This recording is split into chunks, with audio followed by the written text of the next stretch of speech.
तो दोस्तों मैं कृष्णा। तो आज की इस नई वीडियो में आप लोग का स्वागत है। मैं कक्षा 11वीं वार्षिक परीक्षा 2024 यानी 2025 का question paper same to same ऐसे ही होने वाला है। लगभग एक आध दो क्वेश्चन ही चेंज होंगे। तो चलिए मैं आज के इस क्वेश्चन पेपर में आप लोगों को कक्षा 11वीं की वार्षिक परीक्षा से रूबरू कराता हूँ, जो कि विषय भौतिकी शास्त्र का है। आप लोगों ने क्वेश्चन पेपर देख कर ही पता कर लिया होगा। तो चलिए मैं आज की इस वीडियो को शुरू करता हूँ बिना देरी किए हुए। तो आप लोग शुरू से लेकर लास्ट तक बने रहिएगा, तभी आप लोग को वीडियो समझ आएगा, क्वेश्चन समझ आएगा। फिलहाल तो मैं इसका आंसर आप लोग को नहीं दिला पाऊंगा, तो आप लोग को क्वेश्चन से रूबरू करा दे रहा हूँ। आप परीक्षा बोर्ड से देख लीजिएगा, इतना तो आप लोग कर ही सकते हैं। कक्षा 11वीं के स्टूडेंट हो, चलिए कक्षा 11वीं के स्टूडेंट है आप लोग। तो चलिए मैं आज की इस वीडियो को शुरू करता हूँ। पहला क्वेश्चन दिया हुआ है यहाँ पर, कार्य के मात्रक तथा विमाएं लिखिए। सभी प्रश्न को हल करना अनिवार्य है और पूर्णांक 70 अंक का होने वाला है आप लोग का, और भौतिकी शास्त्र का है कक्षा 11वीं, और समय आपके पास 3 घंटे का होने वाला है। तो यहाँ पर पहला प्रश्न दिया है, कार्य के मात्रक तथा विमाएं लिखिए। परम शून्य ताप क्या है, इसका मान कितना होता है? शक्ति और ऊर्जा से आप क्या समझते हैं? बरसात के दिनों में दूर की ध्वनि स्पष्ट सुनाई देती है, क्यों? और पांचवा दिया है, मात्रक क्या है? और छठा क्वेश्चन दिया है, मतलब छठवां क्वेश्चन दिया है, जी और जी में 2 अंतर लिखिए, जो कि सब अभी 1-1 नंबर के क्वेश्चन थे, और जी और जी में अंतर 2 नंबर के क्वेश्चन, इस बात का आप ध्यान रखिएगा। और प्रश्न 7 आ गया है, सर्पी घर्षण और बेलन घर्षण किसे कहते हैं? ये 2 नंबर का क्वेश्चन है, इस बात का भी आप ध्यान रखिएगा। समतापी और रुद्धोष्म प्रक्रम में अंतर लिखना है, कोई 2, क्योंकि 2 नंबर का क्वेश्चन है, 2 अंतर लिखना है। कार्नो इंजन की दक्षता 100% कब होगा? यह क्या यह संभव है? ये भी 2 नंबर का क्वेश्चन है, इस बात का आप ध्यान रखिएगा। और प्रश्न 10 में आ जाता है आपका, साइकिल में मडगार्ड क्यों लगाए जाते हैं? ये भी 2 नंबर का क्वेश्चन है। और प्रश्न 11 दिया है, कार्य ऊर्जा प्रमेय क्या है? लिखिए तथा सिद्ध कीजिए। और प्रश्न 12 दिया हुआ है, तेज आंधी तूफान है आने से मकान की छतें उड़ जाती है, क्यों? और प्रश्न 13 नंबर का क्वेश्चन दिया है, उष्मा और ताप में अंतर लिखिए। और प्रश्न 14 नंबर का क्वेश्चन दिया है, v² इक्वल u² 2 + 2as का निगमन कीजिए। और प्रश्न 15 आपका दिया हुआ है,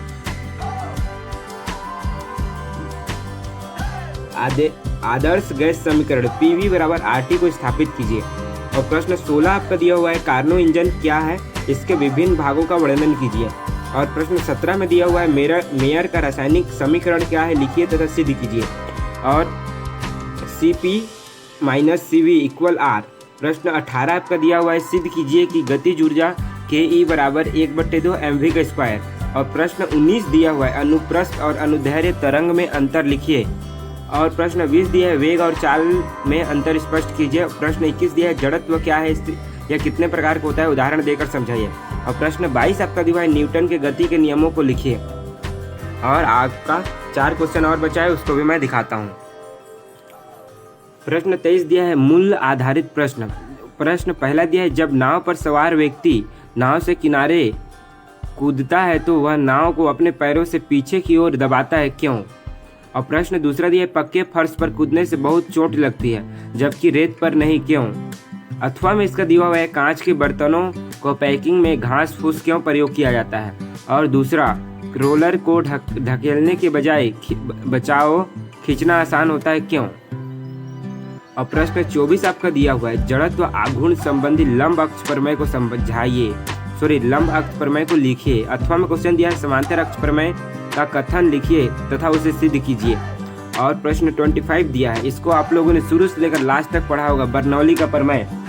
तो यहाँ पर बर्नौली का प्रमेय लिखना है और सिद्ध करना है। तो यहाँ पर दिया है, P + 1/2 PV² + PGH = एक नियतांक। अथवा में इसका क्वेश्चन दिया हुआ है, उष्मा गतिकी का प्रथम नियम लिखिए और इसकी सहायता से आदर्श गैस के समतापी प्रक्रम, रुद्धोष्म एवं चक्रीय प्रक्रम को समझाइए।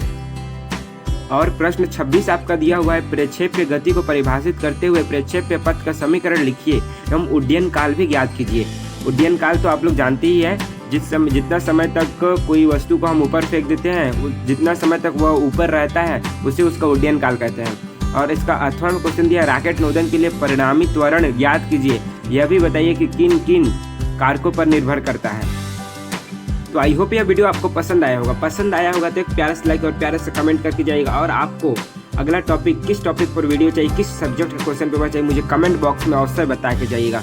तो चलिए मैं आज की इस वीडियो को यहीं एंड करता हूँ। तो आप लोग लास्ट तक देखे होंगे मैं उम्मीद करता हूँ, और आगे भी देखते रहेंगे। तो एक प्यारा सब्सक्राइब कर दीजिएगा मेरे चैनल को।